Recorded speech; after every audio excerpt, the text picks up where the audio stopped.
And we're back.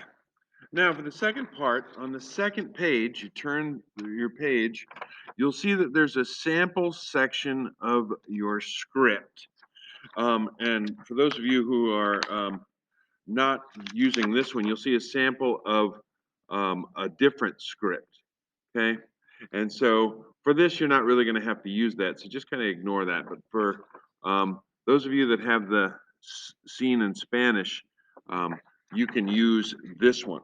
And so what we're using this for is to learn how to break your scene into smaller parts. Okay. What we call beats in the theater world. Okay. So you're going to take your section, your script here, and then break it into smaller parts like that, okay? And then write a number next to it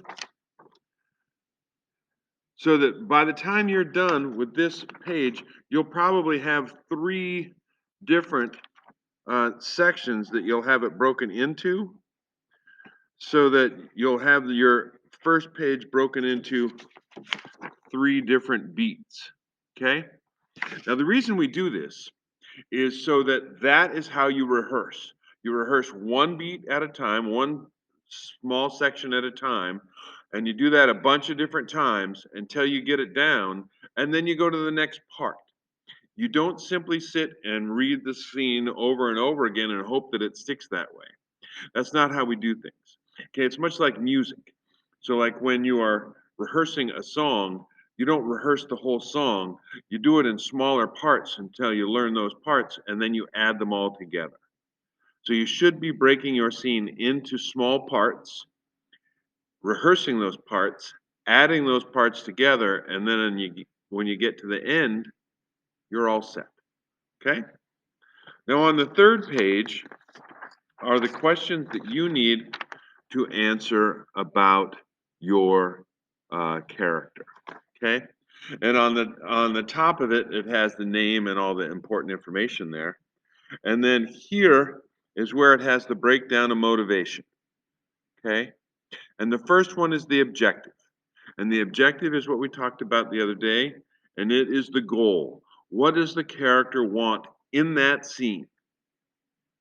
Okay, so what is the goal that the character is trying to achieve? The second part are what we call tactics, this part right here.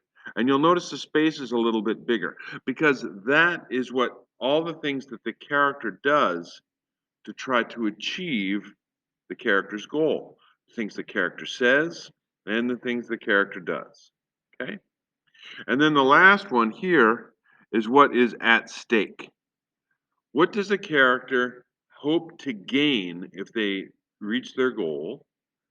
And what might a character lose if they don't? So it's what they have at stake. Okay. So again, motivation is the goal, what they do to go get it, and what they have at stake. Okay. And then after that, you'll have these other questions that you'll have to answer for your character as well. Okay. And for some of those, you get to make them up because you don't know exactly. You're trying to create this character from scratch. This character doesn't exist. That's the beauty about acting is we get these words and then we have to figure out how to turn those words into an action, okay, into choices that the characters make in order to achieve their goal and things. All right. So that is the assignment in a nutshell. And then I can answer some individual questions after we stop the video. All right. Thank you for listening.